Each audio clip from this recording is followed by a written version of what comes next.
Bismillahirrahmanirrahim. Assalamualaikum warahmatullahi wabarakatuh.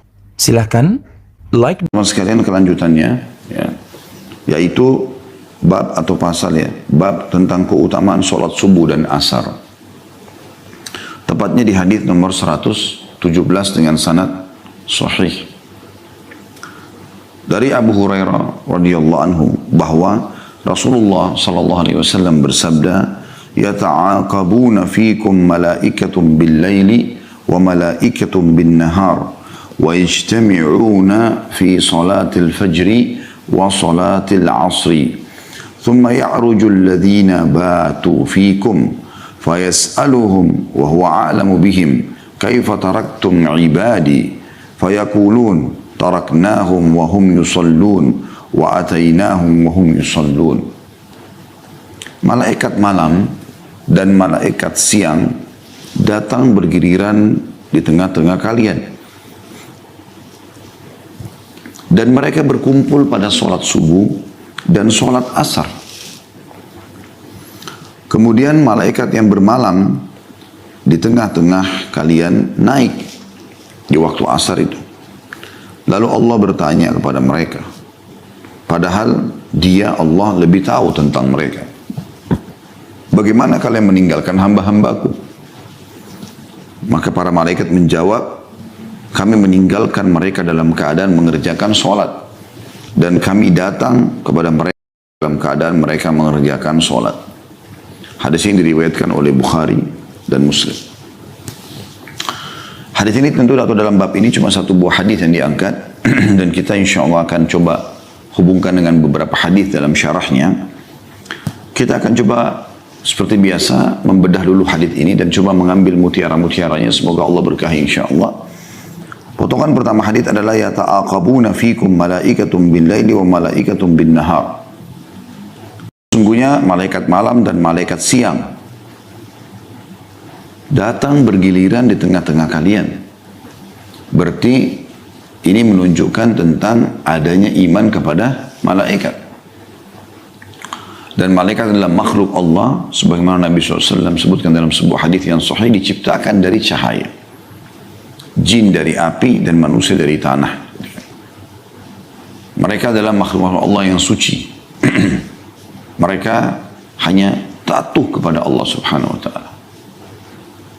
Jadi mereka tidak bermaksiat sama sekali. Allah sebutkan dalam surah Tahrim, surah nomor 66 ayat 6. La ya'sunallah, a'udzu minasyaitonir rajim, la ya'sunallah ma amara wa yaf'aluna ma yu'marun. Potongan ayat tentunya ini, saya ambil langsung saksi bahasannya. Mereka tidak pernah bermaksiat kepada apa yang diperintahkan Allah kepada mereka, yang selalu patuh. Dan mereka selalu mengerjakan apa yang dititahkan. Ada di antara malaikat yang sujud sampai hari kiamat, ada yang ruku, ada yang, dan mereka semua bertasbih. Ya, mereka semua bertasbih. Ini adalah rukun iman kita yang kedua. Kita beriman tentang keberadaan malaikat. Dan teman-teman bisa membaca di ayat-ayat pertama dari surah nomor 77 dan surah nomor 79. Ya. Sedikit kita ingatkan ini, silakan dibuka teman-teman sekalian. Surah nomor 77 dan surah nomor 79. Kita akan baca ayat-ayat pertamanya ya. Kembali mengingatkan lagi tentang masalah malaikat. 77 Al-Mursalat. A'udzu billahi minasyaitonir rajim. Bismillahirrahmanirrahim. Wal mursalati 'urfa. Dan malaikat-malaikat yang diutus untuk membawa kebaikan. Jadi mereka punya tugas macam-macam. Membawa kebaikan, membawa berita gembira. Ya. Dan membawa kebaikan di sini adalah semua rezeki. Mereka membagikan juga bisa bermakna itu. Yang kedua, fal asifati asfa, dan malaikat-malaikat yang terbang dengan kencangnya. Ya. Jadi mereka memang Allah berikan sayap sehingga mereka terbang, dan Allah gambarkan itu sangat kencang. Yang ketiga, wan nashirati nashra, dan malaikat-malaikat yang menyebarkan rahmat Tuhan dengan seluas-luasnya. Ya. Jadi di ayat kedua ini, fal asifati asfa, ini tadi ada hubungannya dengan bahasan kita juga ya. Bagaimana malaikat itu silih berganti. yang berjaga sampai asar itu naik ke langit dan ketemu dengan Allah Subhanahu wa taala. Kemudian ada malaikat yang datang sebelum mereka ganti giliran, ketemu di waktu itu. Yang datang pas waktu asar, orang-orang lagi pada sholat, ya. Kemudian yang berjaga sampai asar dari malamnya itu akan naik ke langit melapor. Dan ini datang. Nanti ketemu lagi mereka di waktu sholat subuh, jadi subuh sama asar ini. Ya. Dari subuh sampai asar, kemudian asar sampai subuh lagi. Ya. Yang satu datang melihat, menjaga, kemudian yang satu melaporkan kepada Allah Subhanahu wa taala, dan mereka bertemu dengan Allah Subhanahu wa taala, dan Allah mudahkan untuk melaporkan itu dengan sangat cepat karena mereka bisa terbang. Kemudian ayat 4-nya fal fariqati farqa, dan malaikat-malaikat yang membedakan antara hak dan batil dengan sejelas-jelasnya. Jadi artinya tidak bisa orang menipu malaikat. Anda bisa menipu manusia, bisa wajahnya senyum tapi hatinya gerutu misalnya, atau dia kelihatannya baik tapi ternyata dalam hatinya ada niat untuk melakukan satu keburukan atau kriminal atau kejahatan, maka malaikat tahu itu. Ayat 5-nya fal mulkiyati dzikra, dan malaikat-malaikat yang membawa wahyu, ya. Kemudian selanjutnya kita pindah ke ayat atau surah 79, ya. Surah An-Nazi'at. Di ayat-ayat pertamanya berbicara dengan malaikat juga. A'udzubillahi minasyaitonirrajim. Bismillahirrahmanirrahim. Wan-nazi'ati gharqa, dan malaikat-malaikat yang mencabut nyawa dengan keras. Ini tentu dalam surah Al-Anfal disebutkan tentang orang-orang kafir, ya, yang dicabut dengan keras oleh para malaikat. Kemudian yang kedua wan-nashitati nashta, dan malaikat-malaikat yang mencabut nyawa dengan lemah lembut orang-orang beriman. Sebagaimana Allah juga jelaskan dalam Al-Quran, ya. Kalau orang beriman akan meninggal dunia, maka para malaikat mengatakan, ya ayyatuhan nafsul mutmainnah irji ila rabbiki radiyatan mardiyah. Hai orang-orang, hai jiwa orang-orang beriman, ya, jiwa yang tenang dengan keimanan, pulanglah kepada Tuhanmu, ya, yang dengan keridhaan atau diridhai dan penuh dengan ketenangan. Kemudian yang ayat 3-nya kita kembali tadi ke An-Nazi'at was-sabihati sabha, dan malaikat-malaikat yang turun dari langit dengan cepat. Nah ini tadi masuk dalamnya hadis ini juga bahasan kita. Naik turun ke langit melaporkan kepada Allah Subhanahu wa taala. Dan ini juga menandakan tentu ada isbat kalau Allah Subhanahu wa taala ada di atas langit sana, ya. Kemudian yang keempat fas-sabiqati sabqa, dan malaikat-malaikat yang mendahului dengan kencang. Lalu yang kelima fal mudabbirati amra, dan malaikat-malaikat yang mengatur urusan dunia, ya. Jadi apapun sifatnya yang di dunia ini, maka para malaikat yang mengaturnya, pergantian siang malam, itu tentu sesuai dengan perintah sang pencipta Allah. Kemudian populasi manusia, populasi jin, hewan-hewan, tumbuh-tumbuhan, dan seterusnya, ya, semua itu. Jadi potongan pertama adalah adanya iman kepada malaikat, ya. Kemudian bagaimana mereka bergilir dalam mengawasi manusia, ya, mereka bertugas mengawasi manusia. Ini salah satu, ya, tugas yang Allah SWT bebankan kepada para malaikat. Mereka, walaupun Allah ala kulli syai'in qadir, Allah mampu mengerjakan apapun yang Allah inginkan, tapi Allah menciptakan makhluknya untuk diperintahkan mengerjakan apa yang dia inginkan. Kemudian mereka ini yang mengawasi manusia. Potongan keduanya di sini dikatakan wa yajtami'una fi salatil fajri wa salatil asri, dan malaikat-malaikat yang menjaga ini saling bergiliran, mereka bertemu tepatnya di salat subuh dan salat asar. Makanya penulis menulis ini keutamaan salat subuh dan asar, karena di salat subuh malaikat yang sudah bertugas dari asar kemarin itu akan naik melapor kepada Allah, dan yang akan berjaga dari subuh itu sampai asar itu baru datang, dan bersamaan mereka datang bertepatan di waktu sholat, di waktu sholat, ya. Sehingga malaikat yang naik ke langit melapor, Allah tanya, lagi apa hambaku? Maka mereka bilang lagi sholat. kami meninggalkan mereka lagi sholat. Dan pada saat asar dia datang, malaikat yang ini mau pergi lagi, juga melaporkan hal yang sama. Nah di sini teman-teman sekalian, potongan kedua dari hadis dan mereka berkumpul pada sholat subuh dan sholat asar, berarti kedua sholat ini punya keutamaan khusus. Nanti kita akan bacakan insya Allah keutamaannya. Ya. Dan ulama menitik beratkan dari 5 waktu sholat, tentu ini khilaf di antara ulama, banyak sekali pendapatnya, tapi yang saya pernah baca, sholat yang 5 ini yang paling afdal adalah sholat asar.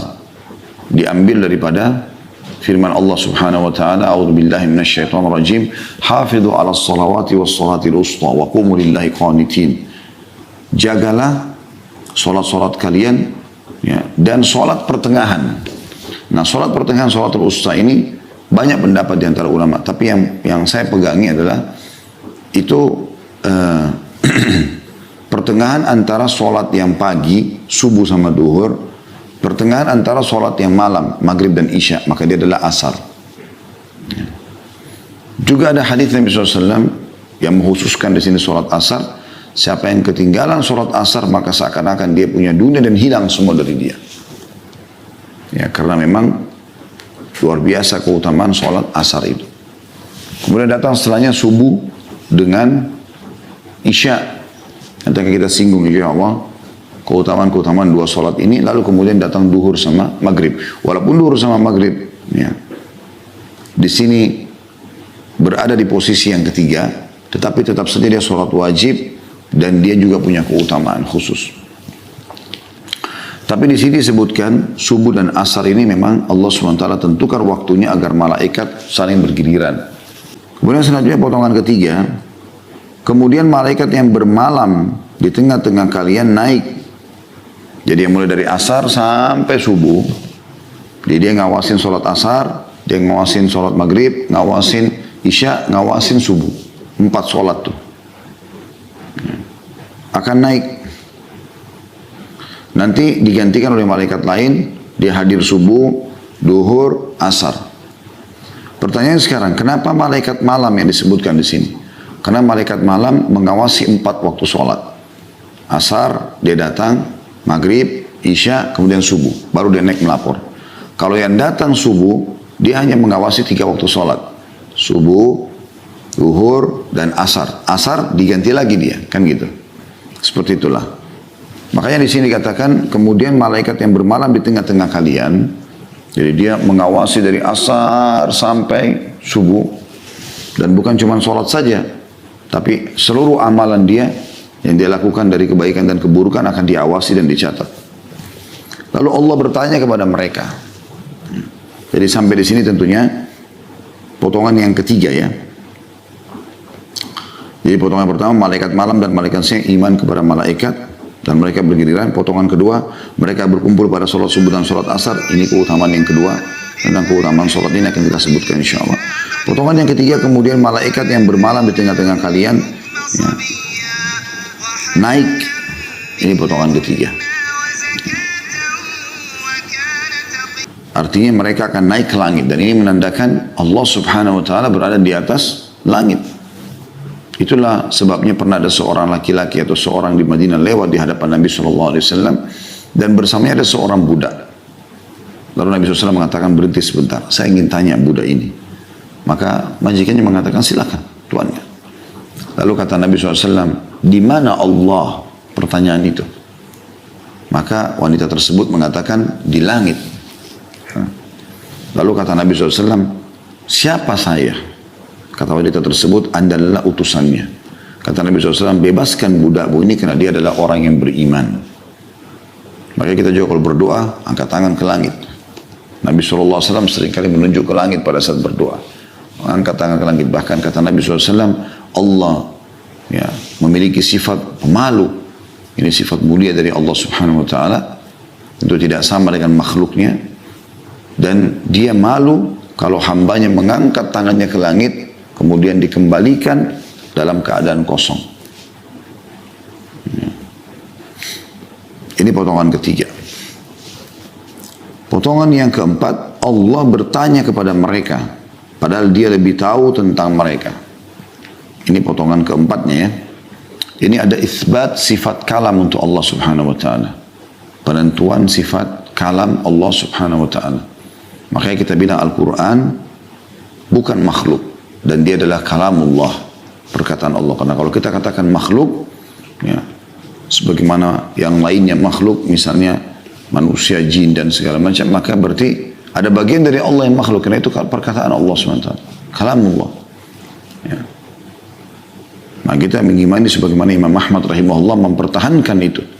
Kalau Al-Quran ghairu makhluk, kalamullah ghairu makhluk, perkataan Allah yang bukan makhluk. Gitu ya. Dan Allah berbicara sesuai dengan kemahabesarannya, kemahasempurnaannya, dan kita mengimani apa adanya. Makanya kan juga tentang Nabi Musa alaihissalam, ini pernah kita singgung di beberapa hadis yang lalu ya. Allah subhanahu wa ta'ala mengatakan, a'udzubillahi minasyaitonir rajim, wa kallama Allah Musa taklima.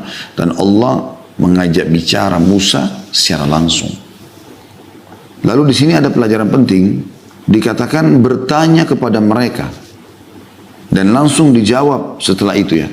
Karena kalau tidak ada jawaban ini mungkin manusia akan bisa menyangka, oh berarti Allah ada yang tidak diketahui.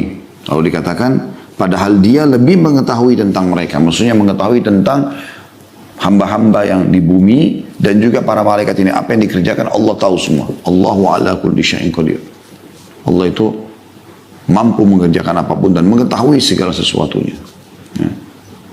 Wa qad ahata bi kulli syai'in ilma, dan Allah meliputi segala sesuatu dengan keluasan ilmunya. Allah sudah tahu tapi Allah jadikan sunnatullah, peraturan. Pertanyaan itu adalah bagaimana kalian meninggalkan hamba-hambaku?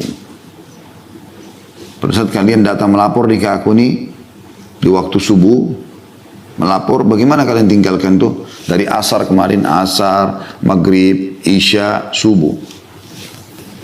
Maka mereka menjawab, kami meninggalkan mereka dalam keadaan mengerjakan sholat.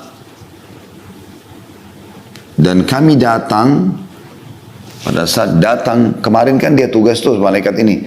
Asar, maghrib, isya, subuh. Nah kan sebelumnya dia datang di waktu asar hari kemarin tuh.